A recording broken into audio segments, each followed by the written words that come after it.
What's up? What's up? So yeah, I just wanted to update you guys from the prior video when I explained to you that it was the that I thought it was the converter. And like I said, the only other thing that threw me off that I questioned it was possibly not the converter is when they told me they had lights. But they failed to tell me that they did have lights, but it was a light or a lamp plugged into the 110. So that's how they had light. So it was the converter. The converter was fried.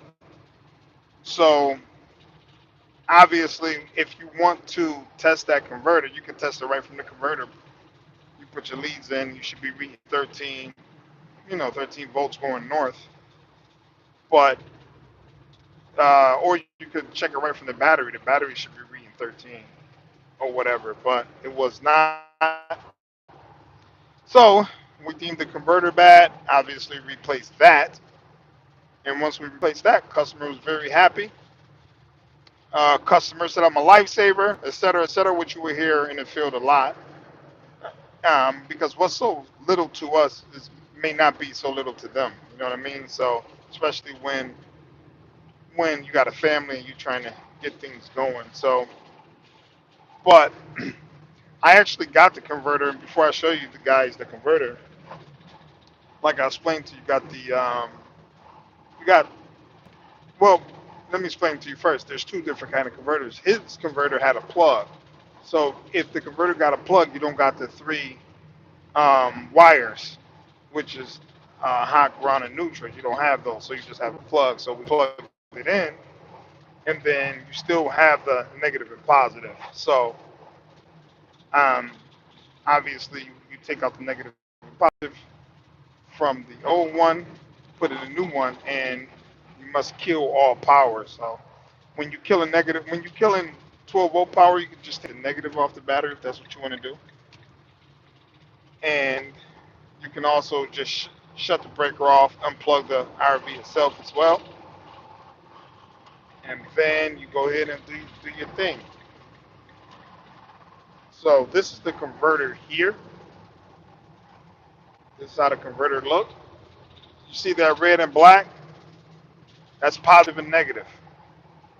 So that's when you usually have like 8-inch wire going in there, and that 8-inch wire. I'm sorry, not 8 inch, but yeah. So you have a thicker wire. It's usually an 8, and you have to take that out with a hex nut usually. And once that's taken out, then you're able to remove it and obviously replace the other one. So it took me less than an hour. I did more talking to the customer and helped him out with his RV more than anything. More than anything, he had other questions about everything else about water heater. He want to go tankless because he has a tank water heater, and it's a couple of them there. They got to keep waiting for the water to heat up. So he want to go tankless. So I told him give us a call whenever you're ready to go tankless, and we install a tankless for him. What do you guys think about tankless? Leave in a comment what you think about tankless. Me personally, I love tankless, but a lot of people think it uses a lot of propane, but it don't. But I love tankless. So whenever I'm repairing, and if I'm gonna repair a water heater, and I feel that it'd be more expensive to repair it versus to put a new water heater in, I will advise them to go tankless. Golly, that look like a boar. Man, you guys ever see a boar, a real one, or wild pig, or whatever? They look like a boar in the middle of the road. But anyway, so um, yeah, I would advise that he go tankless. So he may want to do that later.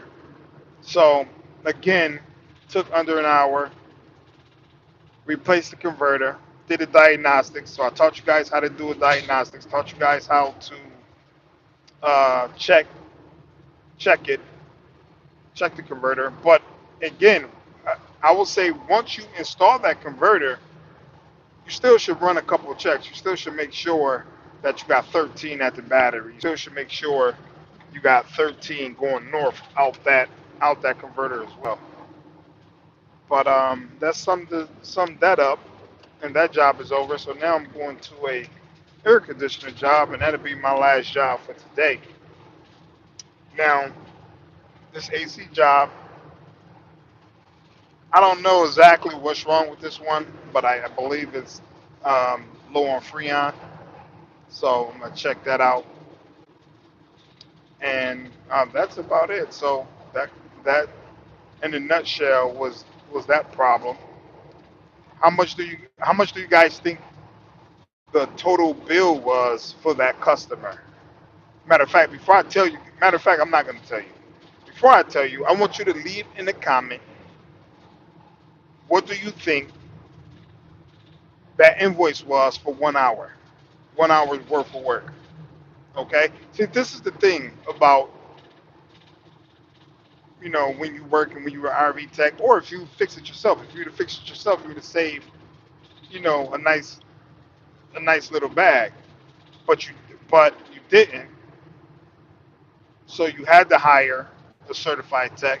Now, you people just hire anybody to do anything, and that's where they go wrong. And when I do see that, the bill goes up because I have to unpack what someone else have done,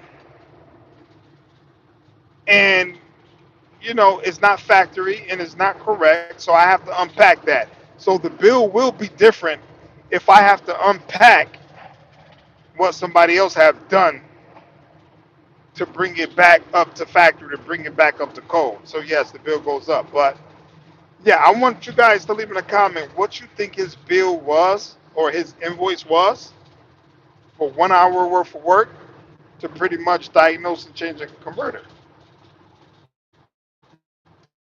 All right. So I'm gonna let you guys leave that in the comment, and when you leave that in the comment, I will reply and I will reveal what that bill was, so you guys will know a how much you can make, or either b if you would do it yourself, or how much money you would have saved.